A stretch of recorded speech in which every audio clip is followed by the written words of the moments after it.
This is where I've been staying for a week. Boy, is this unusual. I'll tell you more about it in just a minute. It's a cute little pink thing. Nice little porch. Yep, very cute. One room. It's a resort.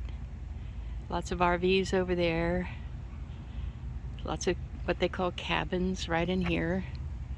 All the way down. There's a little cabin city in the middle of the resort and more RVs over there.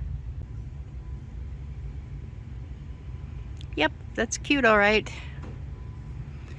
For about a day. Yes, you probably saw it. My van tour was published on Cheap RV Living.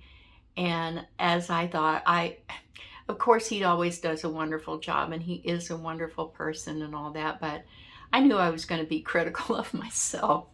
Oh my gosh, why did you wear that hat? That looks awful. And I don't know, on and on. But he's a very kind person, Bob Wells is. And I'm grateful for him putting the van tour up. But I'm also grateful that I already had 18,000 subscribers when my van tour on Cheap RV Living was published, because I can say that I did that. And I know that a lot of you have come over from watching that, and I did that too. A lot of the people that I watch was because I watched their YouTube channel because I saw them first on Cheap RV Living. And he is so generous in the way that he promotes other YouTubers, other van lifers, and I'll always be grateful for that. So I'm going north this year. I actually know people along the way now, and I will meet more. It's just going to be so much fun. Now, I don't know exactly when I'll get to take off because of weather. As I said, I don't do winter. I don't want to drive on it. But I was kind of worried about there not being free places to stay. And campgrounds can get pretty expensive. So I was exploring some other options. I mean, get a KOA membership, from when I need to clean out the car, or just plug in overnight, charge my solar power stations. I've heard so many stories about it being difficult to find free places along the East Coast. So I came across, I'd always heard of Thousand Trails, but I knew that they discriminate against minivans. If you don't have a black tank, you're nothing. You're not allowed if you don't have a black tank. Yuck. Anyway, so I couldn't get a Thousand Trails membership, which I kind of would have, I think.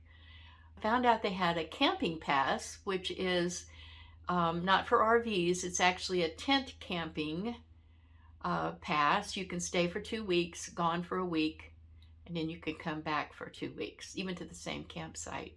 It's free, and they do allow pets.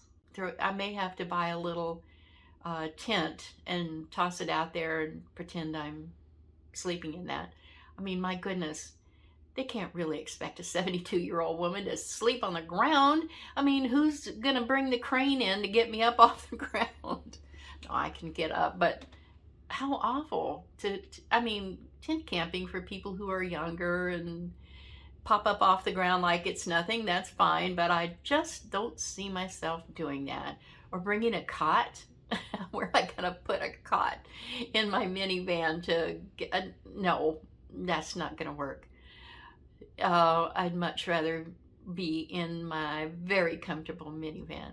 So, but I thought this might work for me. Some of the places have electric, some don't. It could be primitive. I can do primitive. I know how to do that. But this camping pass is going to give me options. Now that was close to 600, and I don't remember if it was over 600 with the taxes.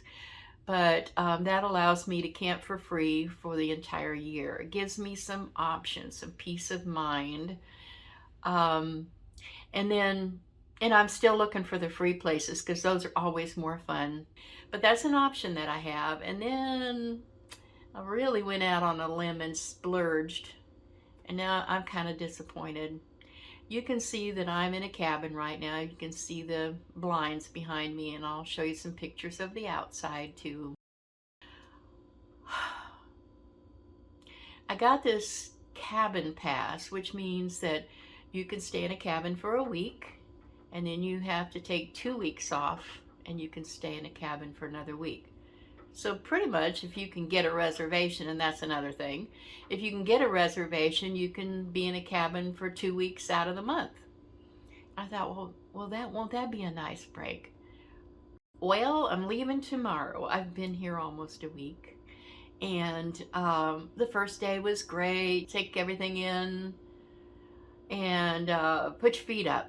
Bathroom's not far away. The shower's right there. It has a little kitchen, has all these conveniences. And it's cute. It's a cute little place. It's like a tiny house. And that was fun. First night was fun. And then Lulu came and she stayed. She slept in her van, but she stayed here and we had a wonderful time. That was just great. That was wonderful. And then the next day was, I had thought at first, wow, if you get that camping pass, aren't you going to be tempted to like get a tiny home and get off the road? No, this is so boring. I can't tell you, it's confinement. I know I could go out, but I mean, the best place to find solitude is in a crowded place.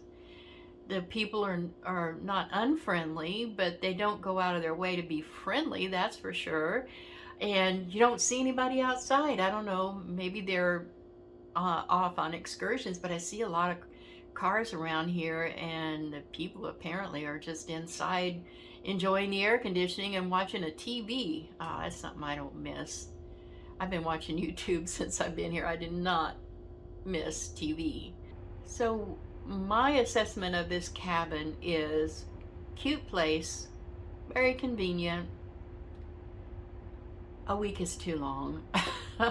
A week in a cabin is way too long. A couple of days to throw your feet up, that's fine. But a week is so confining. Oh my goodness, this thing doesn't have wheels.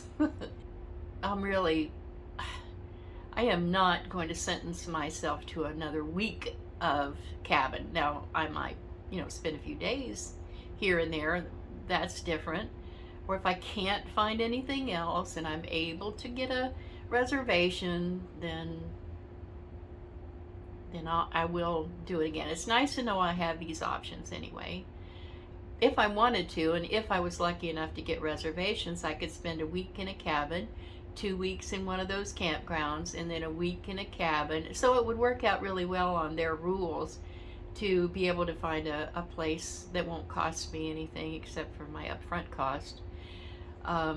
Actually, the cost of the cabin pass, I had a week already, and then I have another week coming up in March after the meetup. And I've already more than paid for the camping pass because these things are pretty expensive per night. I don't know the details, but it does save you money over a year time. There was a pet deposit of $52 for a week that I won't give back. That's to be expected, I guess. I'm just glad they do accept pets. So the next time I have a week, I already have one scheduled, so I guess I'm going to it, but I'll know more what to expect. I am going to have to put together an itinerary of here's what you do on day 1, here's what you do on day 2. I'm going to have to make myself, because I make myself have an agenda of things to do, because it's just way too easy to slip back into that whole recliner thing, and I refuse to do that. It's scary. I mean, it really makes me nervous being here. That whole lethargic, no motivation, what do you have to look for? It's PTSD is what it is. I'm being reminded of before I hit the road, and this is just bringing up old PTSD memories of hopelessness. and stuck. And the fact that there has to be more to life, and I'm not just going to sit here and wait to die. And that's pretty bad. That's really bad. That was bad for me.